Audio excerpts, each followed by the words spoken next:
It's our biggest roof now in Europe, in Berlin. And you can see the story there. These are football field sized installations now that are going up on sheds in the feed-in tariff countries.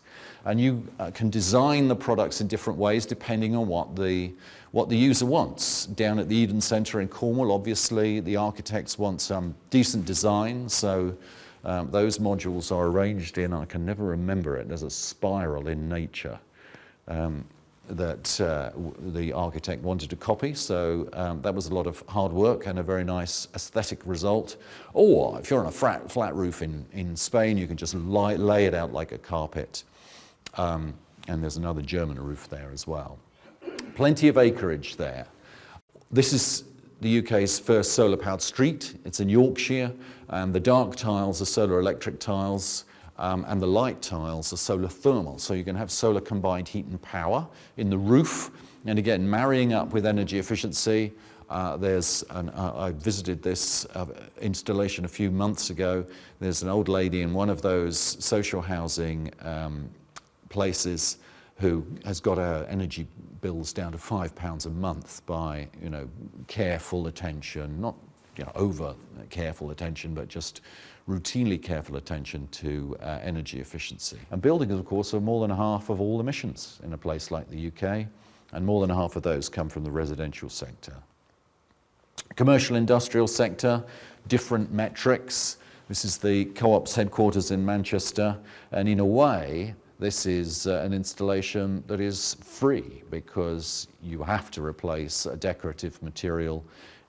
They had to replace a decorative material with something decorative, so why not go for a decorative material that gives you free electricity as well, which is what they did. These are technologies that are capable of going what the internet people call crazy viral. And much of this, to be fair to governments, is driven by forward-looking government action. The feed-in tariffs have been very useful. This is the German feed-in tariff with the effect on the market. The main injections of premium pricing for solar electricity came in 2004. And you can see what that's done for the fastest growing solar PV market in the world.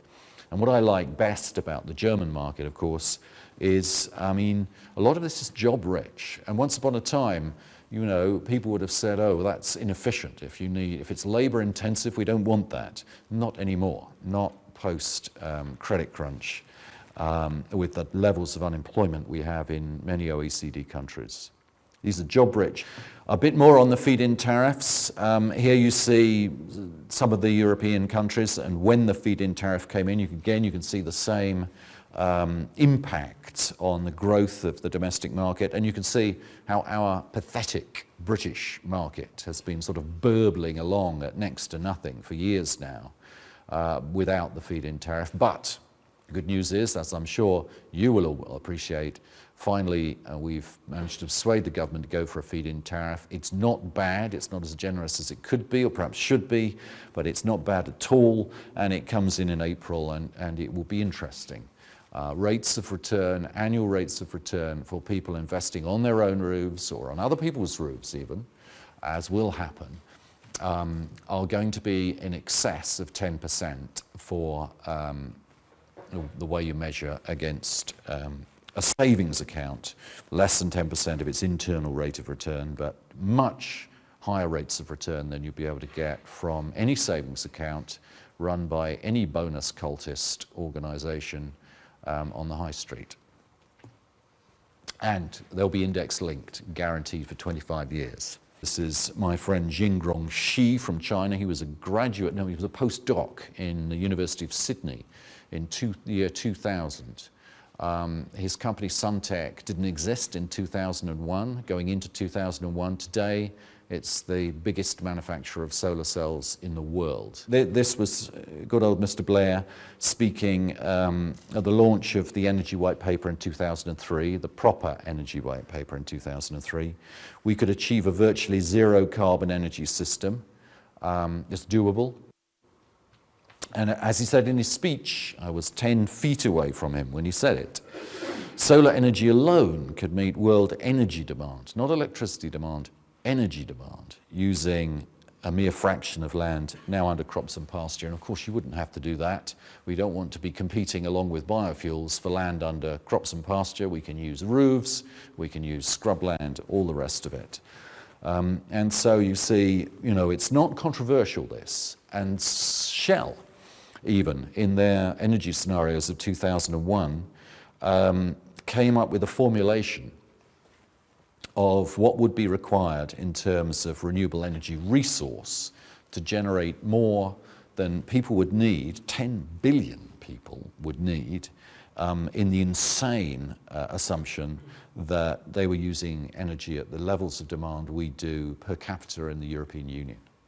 Now, of course, that'll never happen. It's just a straw man argument, but it goes to show how much resource there is, because only in the European Union would there be a requirement for any energy efficiency at all. But being Shell, they made that interesting calculation. Some of us would say, well, hey, let's go for it. Look at the resource. No, there are all sorts of reasons why it's difficult to do that. And one of the big problems that we have, I think, those of us who are advocates, is that we've lost the struggle to get BP and Shell to be proactive and engage positively in all this. They're both going backwards, as you may know from reading the papers, Shell particularly. BP less so, but you compare their performance against some of the new companies like Suntech, the one I mentioned, and it's pretty derisory. Meanwhile, they put out all this kind of advertising to pretend that they're really going for it.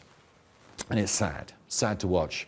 And they don't have the cultural integrity to say what's really going on. Of course, having once kind of been one of them, or knowing people in the industry, I know what's really going on. And what's really going on is that for too long now, they've been beaten by Exxon. Exxon is a much more profitable company, and Exxon has the space and the confidence and the, I would say, lack of ethics to turn around and say, you know what, we don't do renewables, we don't care about renewables, we don't need them, etc., etc. And for years they did that while BP and Shell were trying, but they've lost that struggle, and they don't have the cultural integrity to say, we've gone back to oil, we're recarbonizing, because basically we are oil men. They are mostly men, of course, and it's sad to watch.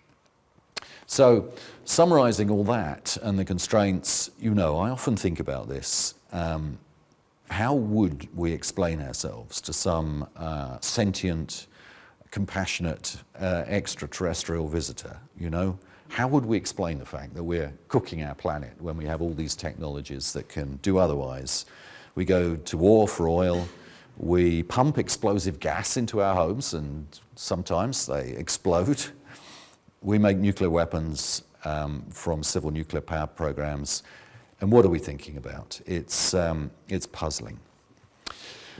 Constraints in cloudy Britain. Now here, this is a Google Earth picture. It's not coming out too well, but it's a housing estate, again in Yorkshire. And you can see the view from the satellite and the U-shapes on the roofs. And you can't see it in this lighting, but they go on the north-south roofs as well, all the way up here. So it's not just south-facing roofs. Most of them have solar roofs, and U-shape comes from the mix of the electric and the thermal. So suppose we were to do this on every roof in cloudy Britain and every available facade. If we were silly enough, I'm not suggesting we do it, but we've done the calculation, the UK Photovoltaic Manufacturers Association, simply to illustrate what could be done and the power of the technology in a cloudy country. And the answer is we could do more than the current UK electricity consumption if all building-mounted services were covered. And that's under 1% of the land area. And if you want all the calculations, they're on the website of the UK PV Manufacturers Association. That's us and Sharp and Romag up in Newcastle. So no real constraints. You wouldn't want to do that, of course, because you'd want to mix and match with all the other technologies.